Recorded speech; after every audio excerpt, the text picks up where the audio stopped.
Ooh, too many people.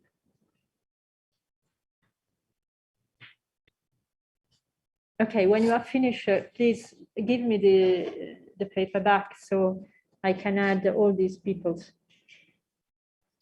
that are online, who are online. 1, 2, 3, 4, 5, 6, 7. Okay.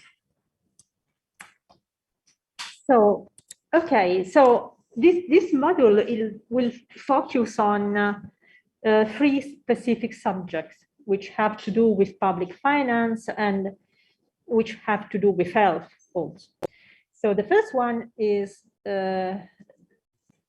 sorry, the first one is a couple of lessons on global public goods. So this is an extension of the concept of public goods, which you have certainly,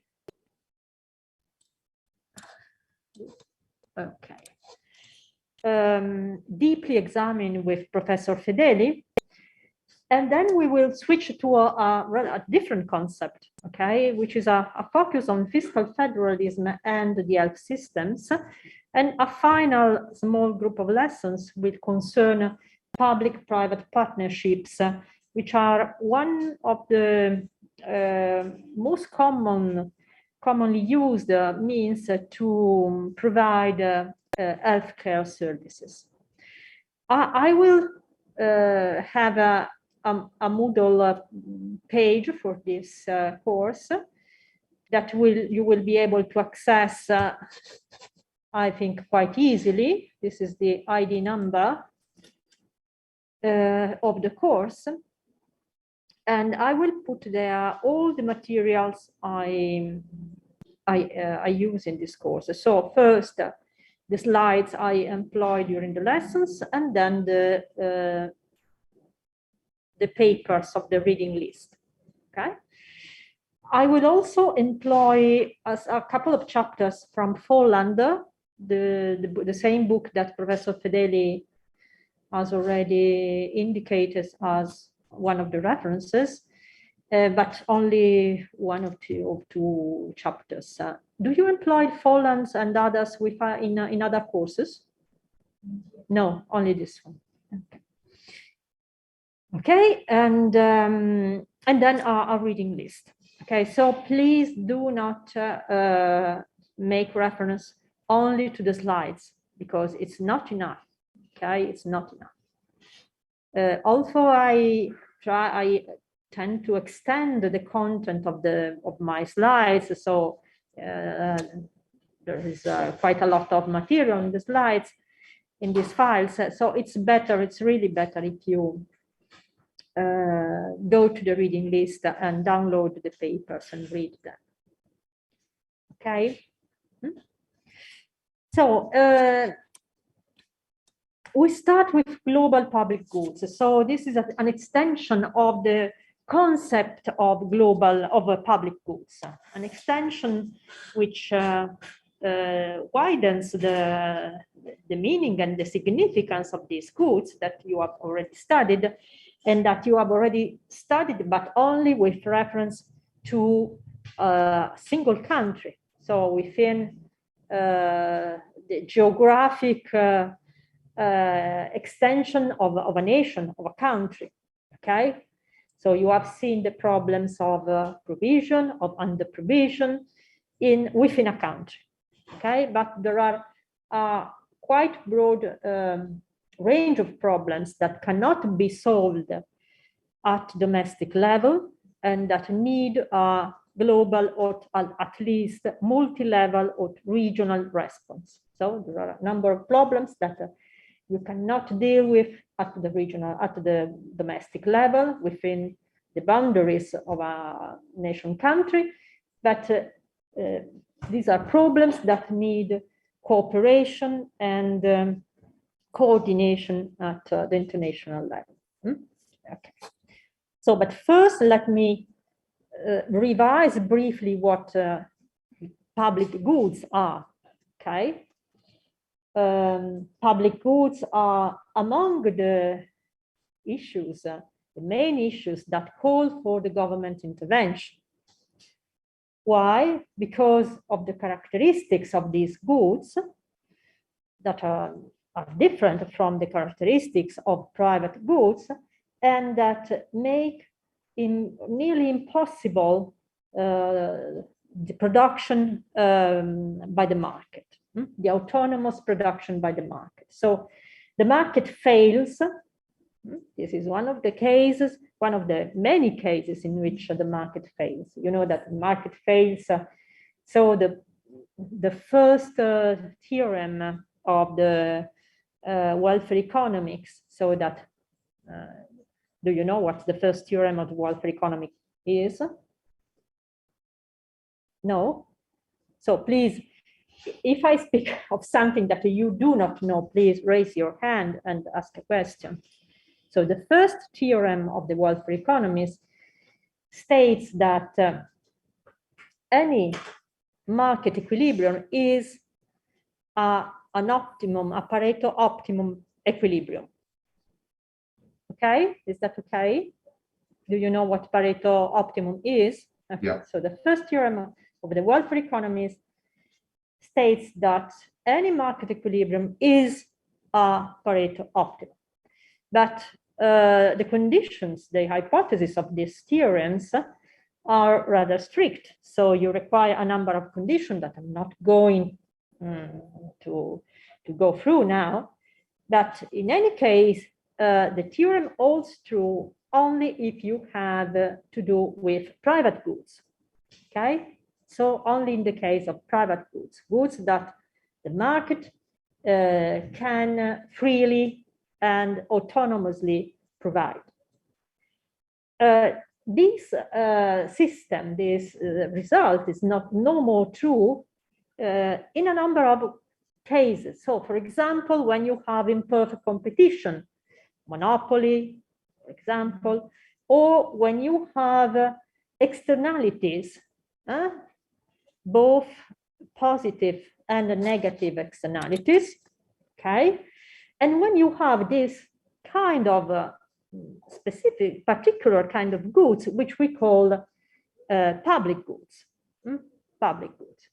In these cases, when the government fails, when the market fails, the government is called into action, okay? The government must intervene to fix these failures, to remedy to these failures, okay?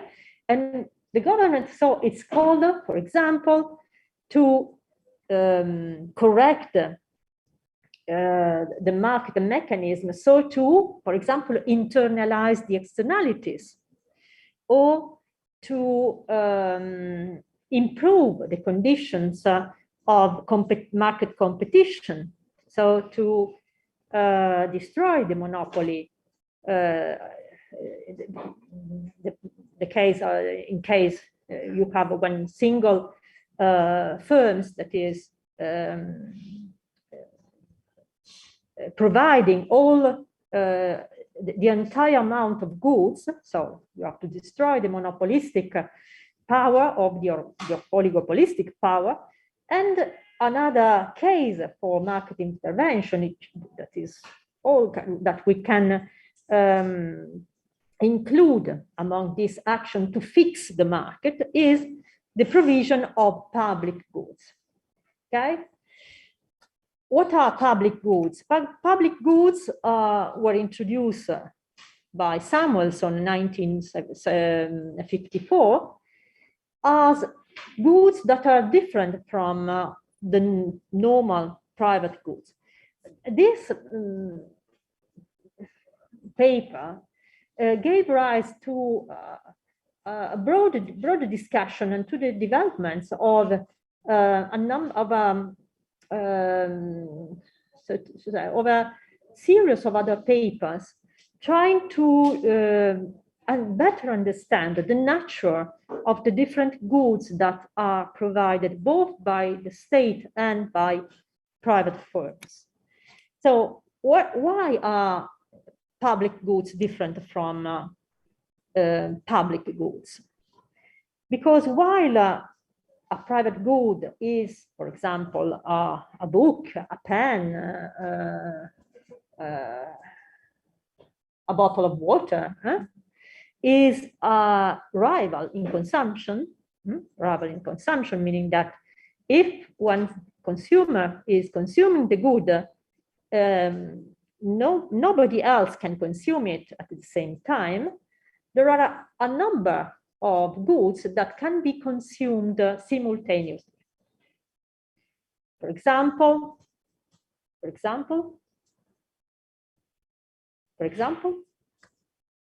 it's a question. I'm sure you did it during the lessons with Professor Fedeli. So give me an example of a non-rival good. The lights of the streets, yes. Or? Air. Or? Sorry? Air. Anybody else? The defense. Sorry, defense? The okay, defense. National defense. Okay. Italy Radio health. broadcasting, TV Yes. broadcasting, okay. The light from a lighthouse, and so on. So services and goods that can be consumed simultaneously by many agents, many consumers at the same time.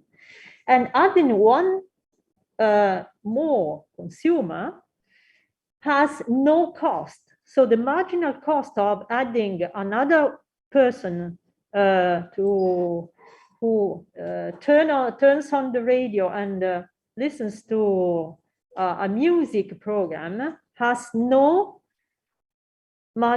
positive marginal cost. So you can add no, not infinite, but a very large number of people, okay, that simultaneously can enjoy the same program. So the marginal cost of non-rival goods is 0, while the marginal cost of a private good, a bottle of water, a vehicle, a phone, whatever you want, is certainly positive. Here, the marginal cost is 0. Okay? And the other feature that is specific of public goods is non-excludability, meaning that it is not possible physically, or it may be possible, but the costs are very high. So the so-called transaction costs are very high. It is not possible to exclude consumers from enjoying the good, enjoying the TV program, enjoying the radio program, enjoying the street lighting, or enjoying the light from the lighthouse. Okay, it's not possible. Okay, non-excludable.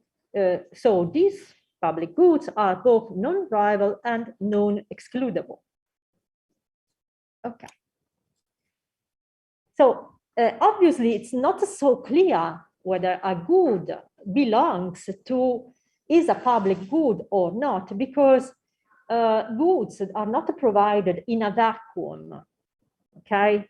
They are provided within a context that is characterized by institutions. For example, take something that is more or less a pure public good.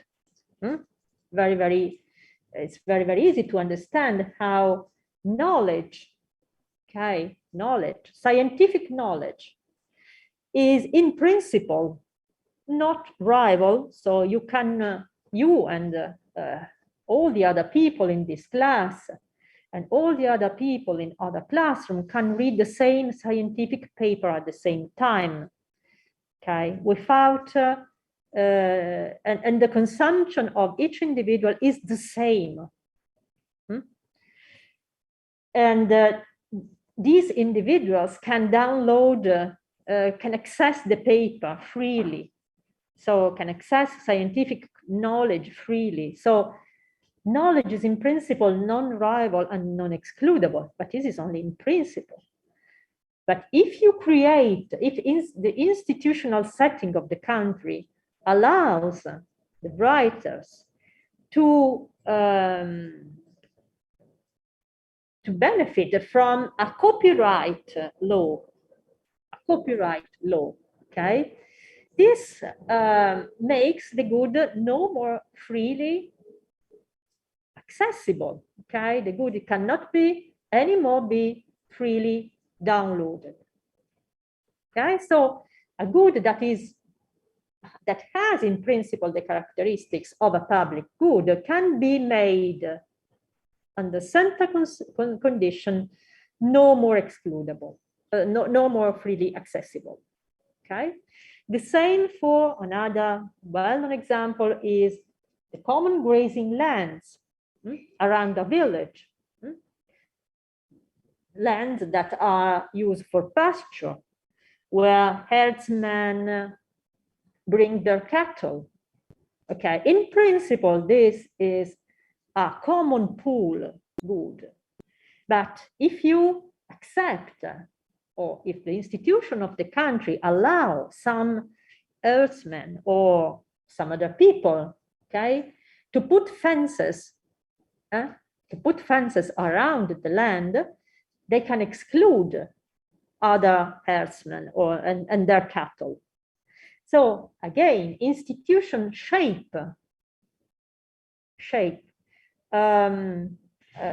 goods, in the sense that goods and services that in principle belong to maybe to the common pool type or to the public good type can be made, can be transformed into something else. So institutions matter. Okay, this is a rather simple taxonomy of the main types of goods. So you have goods that you know very well, so that we call private good, that are both rival and excludable. Okay, and these are the goods produced by firms, by businesses. And then you have at the other extreme goods that are perfectly not rival and not excludable. Public goods. And then we have two categories in between. So we can have goods that are non-rival, but can be made excludable. So it is technologically feasible to exclude some persons from enjoying the good. And we call this type of goods club goods. And goods that are contrary, rival in consumption, but not excludable. And these are the common pool resources or commons. Okay. Okay, commons give rise to the so-called tragedy of the commons. I speak about this because you will see at the end of the lecture, there is a tragedy also of the anti-commons, okay? So the tragedy of the commons has to do with the fact that if the good is non-excludable, but it is rival somehow in consumption, it can give rise to problems of resource exhaustion. So of the depletion of their resources. Take this example. Okay. In the fields that we call common A, we have 4 herdsmen with their 4 cattle. Each cattle is producing 1 liter of milk each. So the total of the cattle is, the milk produced is 4. Okay? Each cattle belongs to a different herdsman. But then herdsmen bring to the grazing land some more cattle. So, and each of them has now two cows in this common B. Okay, And each cow has now less grass to eat. So the milk that they produce is no more 1 liter per cow, but 0.8 liter per cow. And the total amount is 6.4. And then the herdsmen continue bringing other cows to the common, this common grazing land. And the land is reaching the limit of its carrying capacity, okay?